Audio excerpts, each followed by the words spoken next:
Hello friends, welcome to my YouTube channel. तो हम basic horticulture के बारे में पढ़ रहे थे, लेकिन हम आज से एक नई वीडियो सीरीज शुरू कर रहे हैं जिसमें हम फ्रूट क्रॉप्स के बारे में स्टडी करेंगे, कल्टीवेशन ऑफ फ्रूट क्रॉप्स के बारे में। तो आई होप आप सभी अच्छे होंगे। तो हम शुरू करते हैं अपनी फ्रूट क्रॉप्स के बारे में। तो हम आज ट्रॉपिकल फ्रूट्स के बारे में पढ़ने जा रहे हैं। तो ट्रॉपिकल फ्रूट्स वो फ्रूट्स होते हैं जो या तो वार्म क्लाइमेट में ग्रो होते हैं या जहाँ से इक्वेटर लाइन गुजरती है। तो जिस एरिया से इक्वेटर लाइन गुजरेगी उस एरिया में जो फ्रूट क्रॉप्स ग्रो होंगे वो ट्रॉपिकल फ्रूट्स के अंदर आएंगे। तो हमने बेसिक हॉर्टिकल्चर में पढ़ाई था अभी ट्रॉपिकल फ्रूट्स के अंदर कौन कौन से फ्रूट्स आते हैं, जैसे मैंगो है, बनाना है, गुआवा है, पाइनएप्पल है, सपोटा है, जैक फ्रूट है, कोकोनट है, कैरम्बोला है, परसिमन है और एनोनेसियस फ्रूट्स हैं। ये सभी ट्रॉपिकल फ्रूट्स की कैटेगरी में आते हैं। तो हम आज अपना फर्स्ट क्रॉप है जो मैंगो, उसके बारे में स्टडी करेंगे। मैंगो को नेशनल फ्रूट ऑफ इंडिया भी कहते हैं, किंग ऑफ ट्रॉपिकल फ्रूट्स भी कहते हैं और बाथरूम फ्रूट भी कहते हैं। तो बाथरूम फ्रूट इसको क्यों कहते हैं? क्योंकि हम जब भी मैंगो को खाते हैं तो हमारे हाथ गंदे हो जाते हैं, या कभी कभी क्या होता है किसी किसी पर्सन को मैंगो खाने की वजह से लूज मोशन भी लग जाते हैं, इसलिए इसे बाथरूम फ्रूट कहते हैं। मैंगो की बोटेनिकल क्लासिफिकेशन की बात करें तो मैंगो का जो बोटेनिकल नेम है वो है मैंजीफेरा इंडिका, फैमिली एनाकार्डियेसी है और क्रोमोसोम नंबर है 2n=40, 2n=4x=40। तो जो इसका फ्रूट टाइप है वो ड्रूप है। तो ड्रूप फ्रूट क्या होता है?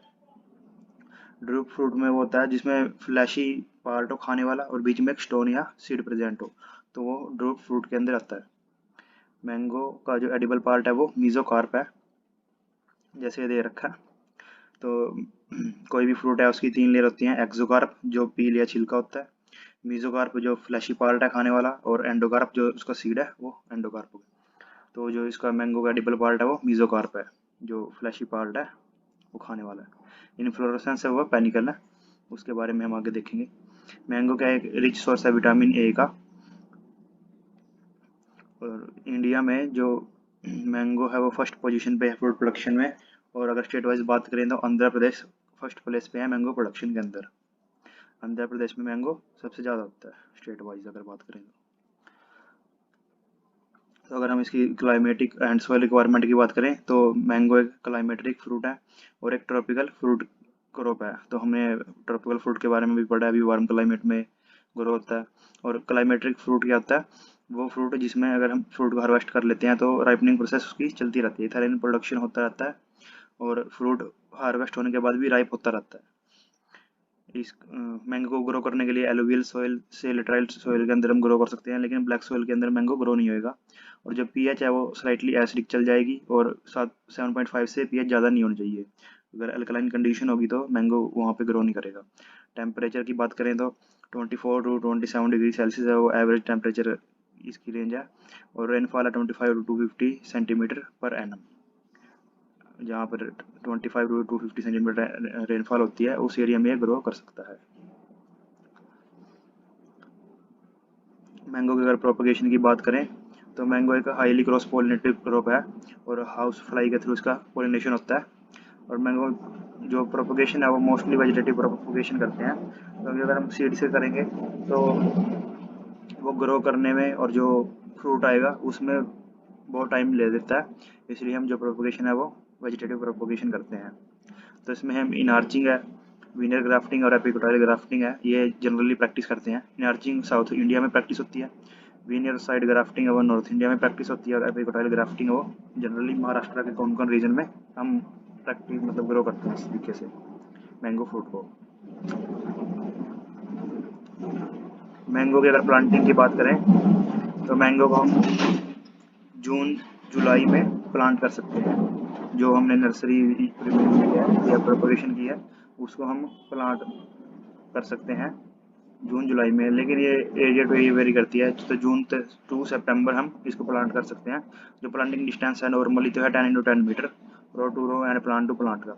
लेकिन अगर हम हाई डेंसिटी प्लांटिंग में इसको प्लांट करना चाहते हैं, जैसे अमरापली वैरायटी है मैंगो की, अगर हम उसको हाई डेंसिटी प्लांटिंग में प्लांट करेंगे तो डिस्टेंस कम हो जाती है 2.5 × 2.5 मीटर। इससे क्या होगा, हम ज़्यादा से ज़्यादा प्लांट एक हेक्टेयर के अंदर लगा सकते हैं। हम वहाँ से क्रॉप प्रोडक्शन ज़्यादा ले सकते हैं। फिलर प्लांट में हम पपाया है, जैसे गुआवा है, इनको यूज़ कर सकते हैं, क्योंकि फिलर प्लांट वो प्लांट होते हैं, हमने एक ऑर्चर्ड एस्टेब्लिश कर दिया, वहाँ पे जो फ्रूट क्रॉप है वो 3 या 4 साल के बाद फ्रूट देगा। लेकिन हमको अपनी economic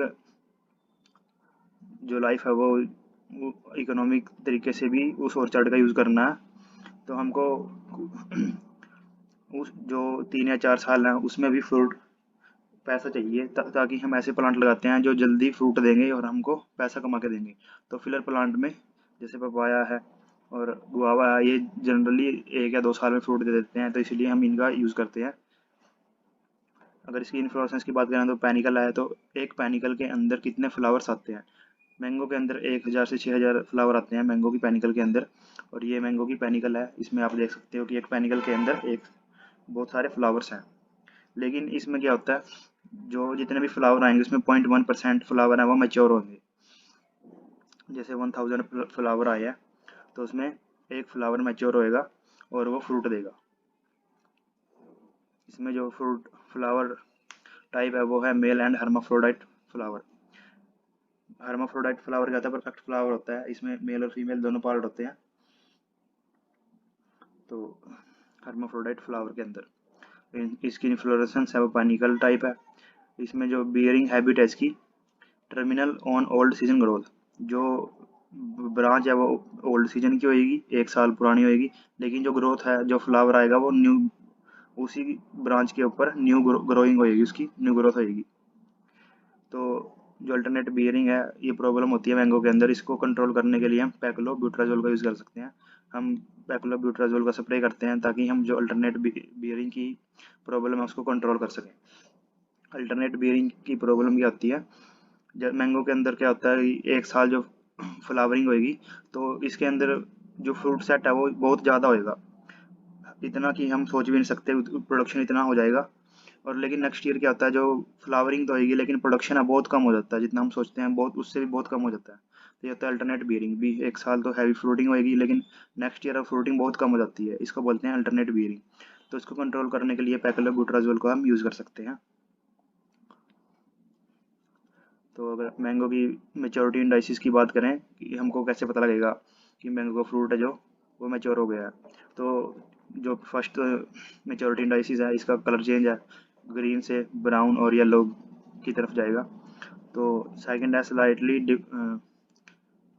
colour development off shoulder और फुलनेस ऑफ शोल्डर। तो कोई भी फ्रूट है उसके 3 पार्ट होते हैं।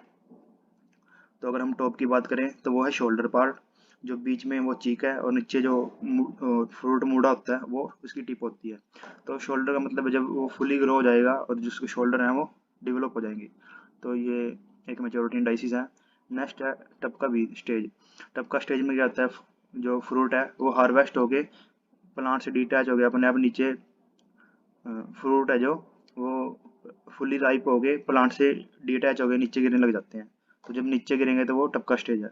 और मैंगो के अंदर फ्लावरिंग कंपाउंड होता है फ्लेवामोन्स, जिसकी वजह से वो मैंगो का टेस्ट आता है।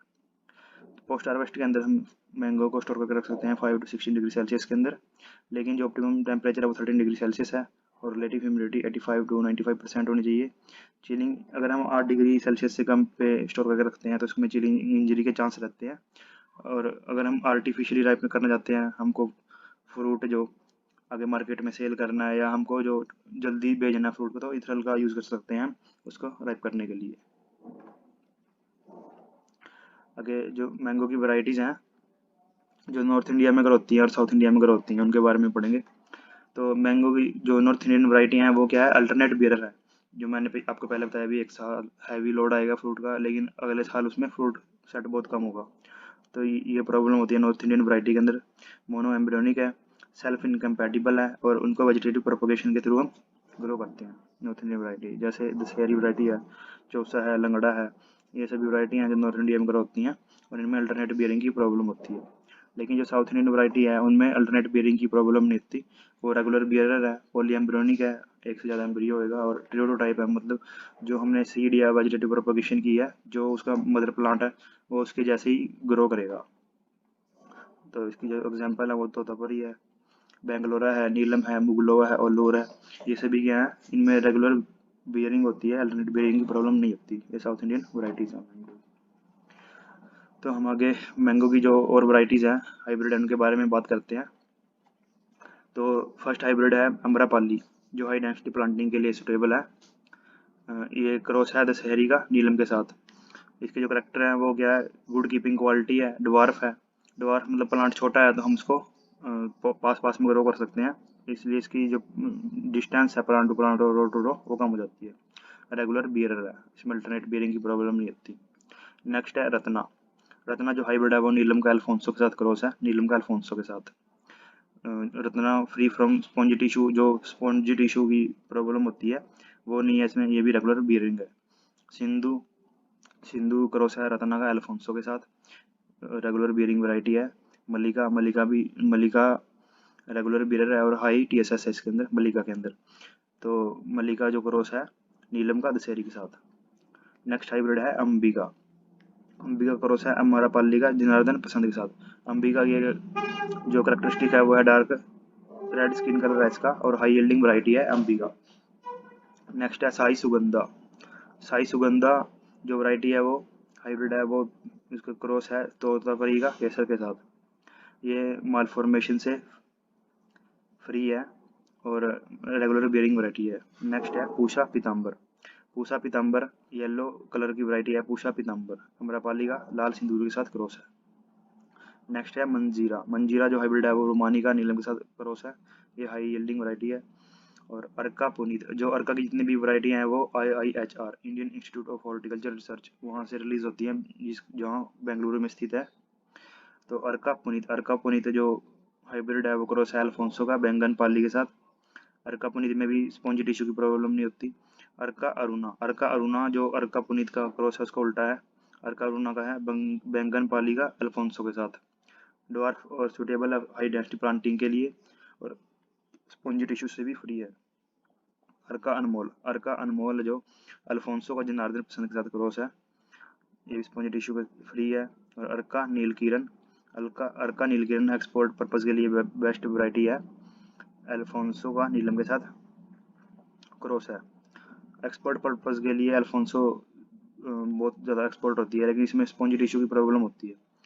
तो बाकी जो वैरायटी है जो मैंने बताई है आपको स्पॉन्जी टिश्यू से फ्री है, उनको हम यूज़ कर सकते हैं एक्सपोर्ट पर्पज के लिए। अर्का नीलकिरण है अल्फोंसो का नीलम के साथ क्रॉस। तो ये सभी हाइब्रिड है मैंगो के, आप इनको एक या दो बार अच्छे से पढ़ना तो आपको याद हो जाएंगे। तो हम आगे जो और वैरायटीज़ हैं मैंगो की उसके बारे में बात करते हैं। तो ऑक्सीजन वैरायटी हैं, तो जैसे निरंजन है, नीलम है, रुमानी है, मधुलिका है, ये सभी ऑक्सीजन वैरायटी हैं। और जो मैंने अभी आपको बताया कि जो बेस्ट एक्सपोर्ट पर्पज़ के लिए वो अल्फोंसो है, लेकिन अल्फोंसो में स्पॉन्जी टिश्यू की प्रॉब्लम बहुत ज़्यादा होती है। जो म्यूटेंट वैरायटी है वो है रोजिका। ये क्वेश्चन हॉर्टिकल्चर के जहाँ जिस भी एग्जाम में हॉर्टिकल्चर पूछा जाता है वहाँ बहुत इंपॉर्टेंट क्वेश्चन होता है। तो म्यूटेंट वैरायटी है मैंगो की रोजिका, ये पढ़ लेना आप। कैनिंग पर्पज़ के लिए अल्फोंसो और दशहरी। फाइबरलेस मैंगो है दशहरी। हाईएस्ट TSS वैरायटी है जेवियर, 24.8 डिग्री ब्रिक्स इसका जो टोटल सोल्यूबल सॉलिड है वो 24.8 डिग्री ब्रिक्स है। ब्रिक्स में हम मेज़र करते हैं TSS को। स्वीटेस्ट वैरायटी है चौसा और प्रोसेसिंग पर्पज़ के लिए है केसर। पाउडरी मिल्ड्यू रेजिस्टेंट वैरायटी है लाल सिंदूरी। तो मैंगो में पाउडरी मिल्ड्यू की प्रॉब्लम बहुत होती है, तो उसके लिए लाल सिंदूरी वैरायटी है जो रेजिस्टेंट है। स्लाइसिंग पर्पज़ के लिए अल्फोंसो, दशहरी, नीलम। पिकलिंग के लिए जो अचार बनाते हैं उसके लिए रामकेला, इंदिरा अचार, इंदिरा माया, इंदिरा भूषण। ये वैरायटी हैं जो पिकल बनाने के लिए, अचार बनाने के लिए हम यूज़ कर सकते हैं। रामकेला है, इंदिरा भूषण है, इंदिरा माया है, इंदिरा अचार है। वाइन पर्पज़ के लिए वाइन, अगर मैंगो की वाइन बनानी हो तो बॉम्बे ग्रीन है, दशहरी है, फजली है, चौसा है, लंगड़ा है, मलिका है। ये सभी हम वैरायटी वाइन पर्पज़ के लिए यूज़ कर सकते हैं। बॉम्बे ग्रीन, दशहरी, फजली, चौसा, लंगड़ा, मलिका। और जो बॉम्बे ग्रीन वैरायटी है वो हाईएस्ट विटामिन सी कंटेंट उसमें बहुत ज़्यादा होता है। हाईएस्ट विटामिन सी जो होता है वो बॉम्बे ग्रीन में, जो मैंगो की वैरायटी है उसमें। लेकिन मैंगो रिच सोर्स है विटामिन ए का। तो जो मैंगो के मेन डिसऑर्डर है उसके बारे में हम बात करते हैं। तो अल्टरनेट बियरिंग की प्रॉब्लम होती है मैंगो के अंदर। ठीक है, ये नॉर्थ इंडिया में ज़्यादा होती है। इसका जो मेन कारण है वो क्लाइमेटिक फैक्टर है, या हाई सी कार्बन नाइट्रोजन रेशो हो सकती है, हार्मोनल इम्बैलेंस हो सकता है, या जेनेटिक फैक्टर हो सकते हैं, जो भी हम वैरायटी यूज़ कर रहे हैं। तो इसमें मैंने पहले भी बताया आपको, पैक्लोब्यूट्राजोल का हम स्प्रे कर सकते हैं 10% पर ट्री के हिसाब से। तो फ्लावर इंडक्शन में काम आएगा मैंगो के, और ये फ्लावरिंग हुई तो फ्रूटिंग भी हो जाएगी। नेक्स्ट जो डिसऑर्डर है वो है मैंगो मालफॉर्मेशन। तो ये ऐसा दिखता है, इसमें फ्लावरिंग तो होती है लेकिन उसमें फंगस की वजह से जो फ्यूजेरियम स्पीसीज है वो फंगस का अटैक हो जाता है, और फ्लावरिंग है जो वो फ्लावर सभी खराब हो जाते हैं। तो इसमें दो तरीके की होती है, वेजिटेटिव मालफॉर्मेशन और फ्लोरल मालफॉर्मेशन। वेजिटेटिव में बंची टॉप है जो प्लांट ग्रो करेगा, तो जो उसका टॉप है वो खराब हो जाएगा, उस पर फंगस का अटैक होगा। तो ये नर्सरी स्टेज में या यंग प्लांट से उसमें होता है। और फ्लोरल मालफॉर्मेशन कब होती है, जब उसमें फ्लावर आते हैं, तो ये फ्लावर्स को फंगस का अटैक होता है और ये फ्लावर को खराब कर देता है। तो ये क्यों होता है, फुजेरियम स्पीसीज की वजह से होता है। तो इसकी जो ससेप्टेबल वैरायटी है जिसपे मैंगो मालफॉर्मेशन की प्रॉब्लम होती है वो है बॉम्बे ग्रीन और चौसा वैरायटी। लेकिन हम रेजिस्टेंट वैरायटी यूज़ कर सकते हैं, जैसे इलायची है, बहादुरन है, ये सभी क्या है, रेजिस्टेंट है मैंगो मालफॉर्मेशन से, तो हम ये वैरायटी यूज़ कर सकते हैं। तो अगर हमको मैंगो मालफॉर्मेशन को कंट्रोल करना हो, फंगस का अटैक हो गया, तो हम फ्लावर या प्लांट पे स्प्रे कर सकते हैं नेपलिन एस्टिक एसिड का, किस रेट में 200 ppm का जो रेट है उसमें उसका घोल तैयार करके हम प्लांट पे स्प्रे कर सकते हैं। जो हमारा नेक्स्ट डिसऑर्डर है वो है ब्लैक टिप। तो ब्लैक टिप में जो मैंगो की टिप है, मैंने आपको बताया था मैंगो के 3 पार्ट होते हैं, कोई भी फ्रूट है उसके। तो जो नीचे से मुड़ा होता है कई बार मैंगो, या जो नीचे वाला पार्ट है वो टिप होती है। तो इसमें जो टिप है वो ओवर राइप हो जाती है या प्री मेच्योरली राइप हो जाती है, तो उस वजह से ये काला हो जाता है। तो इसको कंट्रोल करने के लिए 0.6% बोरेक्स का या 0.8% कास्टिक सोडा का हम स्प्रे कर सकते हैं। नेक्स्ट है स्पॉन्जी टिश्यू। तो जैसे फोटो में आप देख रहे हैं, जो ये वाइट वाइट पार्ट है ये क्या है, स्पंज टाइप बन गया है मैंगो का, जो पल्पी पार्ट है उसका। तो इसको हम बोलते हैं स्पॉन्जी टिश्यू। ये क्या होता है, जब टेम्परेचर ज़्यादा हो और एंजाइम्स हैं उनकी जो एक्टिविटी है वो कम हो जाए, वो या इनएक्टिव हो जाए, तो इस वजह से होता है। या हम जो फ्रूट है उसको हार्वेस्ट करके डायरेक्ट सनलाइट के अंदर रख दें, तब भी ये स्पॉन्जी टिश्यू की प्रॉब्लम हो जाती है। तो इसकी जो ससेप्टेबल वैरायटी है, मैंने पीछे भी बताया आपको, अल्फोंसो है जो वो बहुत ससेप्टेबल वैरायटी है, और मोस्ट एक्सपोर्टेड वैरायटी भी अल्फोंसो ही है, लेकिन इसमें स्पॉन्जी टिश्यू की प्रॉब्लम बहुत होती है। तो हम रत्ना है, अर्कापुनित है, ये वैरायटी यूज़ कर सकते हैं स्पॉन्जी टिश्यू से ओवरकम करने के लिए। तो इसको कंट्रोल करने के लिए हम जिब्रेलिक एसिड का स्प्रे कर सकते हैं 50 ppm पर प्लांट के हिसाब से। जो आगे है मैंगो के पेस्ट है, तो फर्स्ट है मैंगो होपर। तो इसका जो मैंगो होपर का बोटेनिकल नेम है वो एमरिटोडस एटकिंसोनी। नेक्स्ट है मैंगो मिलीबग। तो मैंगो मिलीबग का जो बोटेनिकल नेम है वो ड्रेसिचा मैंजीफेरा। नेक्स्ट है नट वीविल, जो कि इसकी बहुत इंपॉर्टेंट क्वारंटाइन पेस्ट है। तो नट वीविल का जो साइंटिफिक नेम है वो है स्टेनोचैटस मैंजीफेरा। नेक्स्ट है स्टेम बोरर, बैटोसेरा रूफमैक्यूलेटा, बैटोसेरा रूफमैक्यूलेटा। और जो फिफ्थ पेस्ट है वो फ्रूट फ्लाई डोकस स्पीसीज। तो फ्रूट फ्लाईज को ओवरकम करने के लिए या उससे छुटकारा पाने के लिए हम वेपर हीट ट्रीटमेंट का यूज़ कर सकते हैं।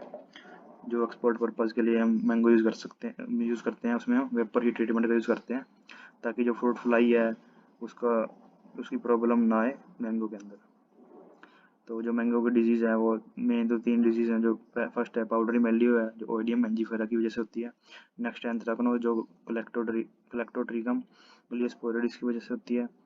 और तीसरी है सूटी मोल्ड, जो कैपनोडियम स्पीसीज की वजह से होती है। तो हम इंसेक्ट पेस्ट और डिजीज़ के बारे में जो अपकमिंग लेक्चर है जिसमें हम पेस्ट और डिजीज़ के बारे में पढ़ेंगे, उनमें हम डिटेल से पढ़ेंगे। लेकिन अभी के लिए आप सिर्फ साइंटिफिक नेम याद कर लीजिएगा। तो ये सभी इतना ही था मैंगो के बारे में। जो इसमें मेन है वो वैरायटीज़ है, आप वैरायटीज़ और हाइब्रिड को अच्छे से एक बार दोबारा स्टडी करना, तो क्योंकि ये बहुत इंपॉर्टेंट है। और हाइब्रिड और मैंगो की जो वैरायटीज़ हैं उसमें एग्ज़ाम के अंदर भी क्वेश्चन बहुत आते हैं। आई होप आपको ये वीडियो अच्छी लगी होगी। तो इस वीडियो को देखने के लिए बहुत बहुत धन्यवाद। प्लीज़ इस वीडियो को लाइक और शेयर कीजिए और मेरे चैनल जो उसको सब्सक्राइब कीजिए, ताकि हम आपको ऐसे ही कंटेंट प्रोवाइड करते रहें। Thank you. और आने वाली हम इस वीडियो सीरीज में और जो ट्रॉपिकल फ्रूट्स हैं उनके बारे में पढ़ेंगे।